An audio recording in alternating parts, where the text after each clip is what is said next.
Hey there. So I want to share a concept with everyone that honestly will probably be a bit hard to swallow at first and will be something you need to kind of toss around in your mind to really even begin to start to believe or accept because it'll probably be a little jarring, but I believe that it helps people see people for people instead of monsters or, these awful creatures when they do things that are selfish and what we would consider evil or hateful. And that concept is that hate isn't exactly the opposite of love. It is actually a form of love itself. It is an often selfish, wounded, and violent expression of self love. I believe that every single thing we do is out of a place of love, whether it's out of a place of love for someone else or a place of love for ourselves or a place of love for both. But I believe everything is motivated by love. To fully understand this, you have to also understand or at least humor the idea that every choice we make comes from a belief, whether it's a conscious belief or subconscious belief, that the choice we're making will always be the choice that we believe somewhere inside of us is the going to lead to the greatest chance of happiness for us.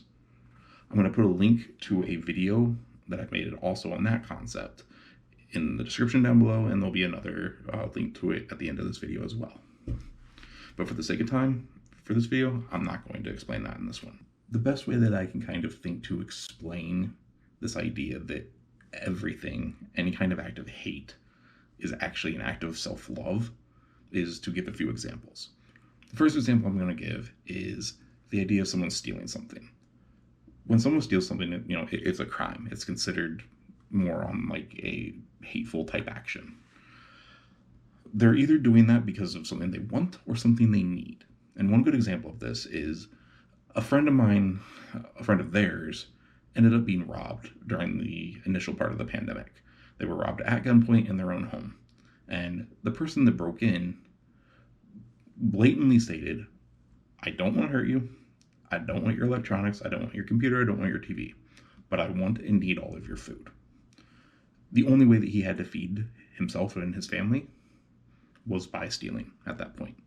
It's not fair to the victim, but you can see his action is coming from a place of love for himself and his family. It's not very loving to the person that he's stealing from, and it doesn't feel fair to that person, and it doesn't make it right. But that action is coming from a place of love.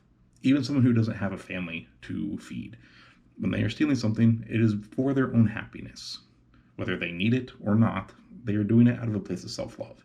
It's just misguided. Second example of this is when someone decides to end a relationship, whether it's a romantic one or a relationship with a parent, a friend, or whoever.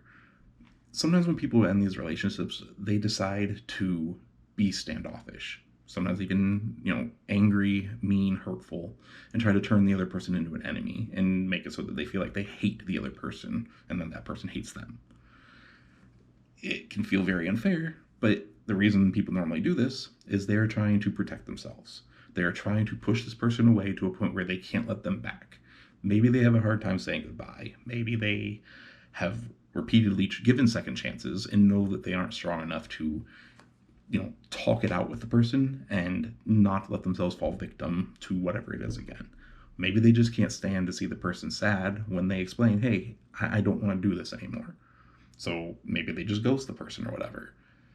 It doesn't feel right to that person, and that's, being ghosted or being told, hey, I don't want to see you anymore. But the person that is doing the leaving, they're doing it because for some reason they cannot stay in the relationship anymore. It's impacting their own happiness, and so they need to basically love themselves more than the person that they're hurting. It's difficult, it's not fun, but it is coming from a place of self-love for the person that is deciding to end a relationship. They're trying to protect themselves. They're just trying to be happy. Again, this is another example where someone is doing something that is mean or hurtful or possibly even what you would consider hateful in the event, that somebody like ghosts someone or just starts being an absolute asshole to the person, trying to make their life a living hell or whatever. They're doing it out of a place of trying to just make sure it stays ended. Sometimes you need to hate somebody and I use that word very loosely, the idea of what most people think hate is, in order to move on. And that comes from a place of self-love. The last example is someone who tries to force their religion on you. Think of, the people that kind of go to your door and whatnot, that knock and try to get you to believe in Jesus. Or think of someone who believes that you need to believe in what they believe for their own favor. They're either doing this because they genuinely care about you, or they're doing it for some kind of reward and what they believe their God will do for them when they get to heaven. Maybe they believe that by converting you, they will have a higher chance of getting into heaven. But maybe they're just actually genuinely concerned for your soul and don't want you to burn for eternity, and are like, oh, if you don't believe the way I do, you're going to go to hell. And so in a roundabout way, they're actually loving you by trying to help you. It can be annoying, and it's not something that most people want to deal with. But it is, in a roundabout way, showing love, either to themselves so that they can feel more secure in their afterlife, or love for you by trying to help you secure your afterlife based off of their belief. It's still coming from a place of love. I realize that's not the most hateful thing, but sometimes people can actually seem very hateful. I mean, let's face it, people use their religion a lot of times to beat other people down and tell them what's wrong with their life and feel superior to others. That is kind of the hateful action. And this feels weird to say, and it is honestly kind of hard to accept. It is a little hard for me to even accept and whatnot, but I do believe in this concept that this stuff can actually be applied even to the unspeakable tragedies that happen where people, go on like shooting rampages or take another life. It does not make it right, and I am not trying to justify it. But sometimes people have really dark experiences that twist that self-love into a very violent, very just selfish and aggressive form of self-love. I'm not saying I understand their perspective exactly, though I imagine a lot of times it comes from a point of, when you feel like somebody has hurt you and you want to get revenge and you kind of try to one-up them, I imagine it being just a very escalated version of that. There's definitely arguments against it, because I've heard people, that do awful things just for the sake of doing it for curiosity's sake. And it is kind of hard to argue that, but at the same time, the curiosity state might just be because they're trying to make themselves happy.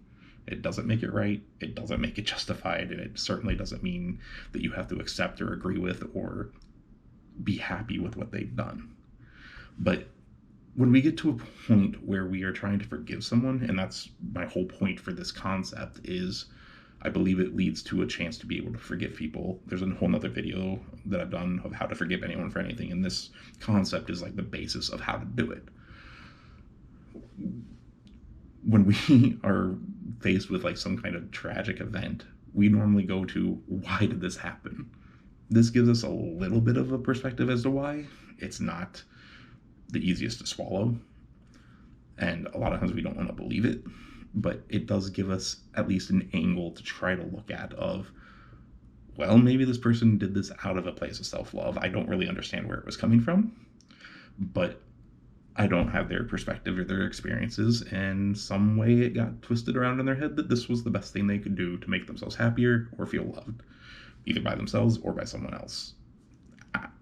It's kind of the best thing I got for it. I know it sounds kind of rough, but I do think there's some truth to it.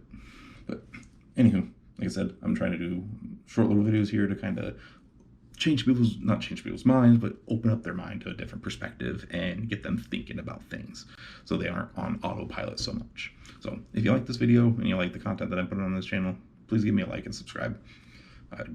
Help me out a lot if you do. It helps me also help other people, because it helps get my videos out to other people that might be interested in this information as well. Anyway, love you all. I hope you guys are doing better. Catch you soon.